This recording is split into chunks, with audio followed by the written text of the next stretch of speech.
নমস্কার, দেখছেন কলকাতা টিভি, সঙ্গে রয়েছে আমি স্বর্ণালী। শুরু করছি সংবাদ সারাদিন। আজ প্রথমেই যে গুরুত্বপূর্ণ খবরের দিকে নজর রাখবো, রাজ্যের 42টি আসনের জন্য 55টি গণনা কেন্দ্রের নিরাপত্তার দায়িত্বে 92 কোম্পানি কেন্দ্রীয় বাহিনী। মোট কাউন্টিং হল 418টি এবং প্রতি হলে একজন করে এআরও, এমনই জানা গেছে নির্বাচন কমিশন সূত্রে। আপনাদের জানিয়ে রাখি, রাজ্যে 42টি আসনের জন্য 55টি গণনা কেন্দ্রের নিরাপত্তার দায়িত্বে 92 কোম্পানি কেন্দ্রীয় বাহিনী থাকবে।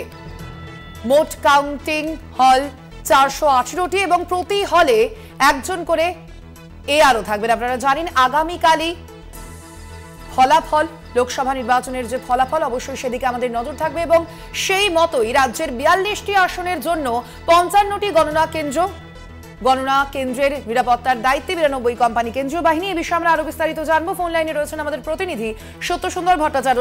সত্যসুন্দর, কি জানা যাচ্ছে নির্বাচন কমিশন সূত্রে এখনো পর্যন্ত এই বিষয়ে? দেখো, আগামীকাল রাজ্যের 42টি লোকসভা আসনের জন্য 55টি গণনা কেন্দ্র থাকছে রাজ্য জুড়ে এবং প্রত্যেকটি গণনা কেন্দ্রেই থাকছে নিশ্চিদ্র নিরাপত্তার ব্যবস্থা। কমিশন সূত্রে যেটা জানা যাচ্ছে যে 92 কোম্পানি কেন্দ্রীয় বাহিনী থাকবে গণনার নিরাপত্তার দায়িত্বে এবং ত্রিস্তরীয় নিরাপত্তা থাকছে গণনা কেন্দ্রগুলিকে।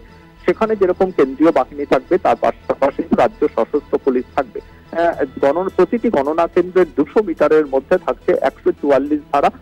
সেক্ষেত্রে গণনা কেন্দ্রে প্রবেশের ক্ষেত্রেও কিন্তু যেরকম গণনার জন্য আলাদা কার্ড থাকছে, সেই পরিচয়পত্র যাচাই করা হবে এবং সেই পরিচয়পত্র যাচাই করেই গণনা কেন্দ্রের ভেতরে ঢুকতে পারা যাবে, এমনটাই কিন্তু নির্বাচন কমিশনের নির্দেশ।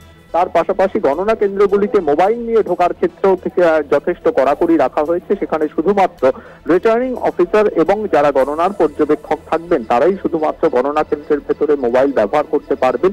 কিন্তু কোনোভাবেই কোনো রাজনৈতিক দলের প্রার্থী বা গণনার সঙ্গে যুক্ত যে সমস্ত রাজনৈতিক দলের এজেন্ট রয়েছে, তারা কোনোভাবেই কিন্তু মোবাইল নিয়ে ঢুকতে পারবেন না। ফলে মোবাইল প্রবেশের ক্ষেত্রেও কিন্তু বেশ কিছু কড়াকড়ি রাখা হয়েছে। এছাড়া 418টি কাউন্টিং হল থাকছে গোটা রাজ্যে এই 55টি গণনা কেন্দ্রে।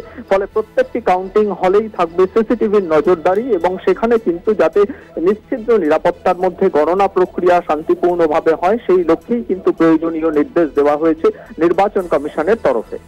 একদমই সত্য সুন্দর, অর্থাৎ বোঝাই যাচ্ছে যে আগামীকাল যেন শান্তিপূর্ণ গণনা হয়, সেই কারণেই এমনটা নির্দেশ দেওয়া হয়েছে কমিশন সূত্রে। আপাতত ধন্যবাদ তোমায়। আমরা কথা বললাম, ফোন লাইনে ছিলেন প্রতিনিধি সত্য সুন্দর ভট্টাচার্য।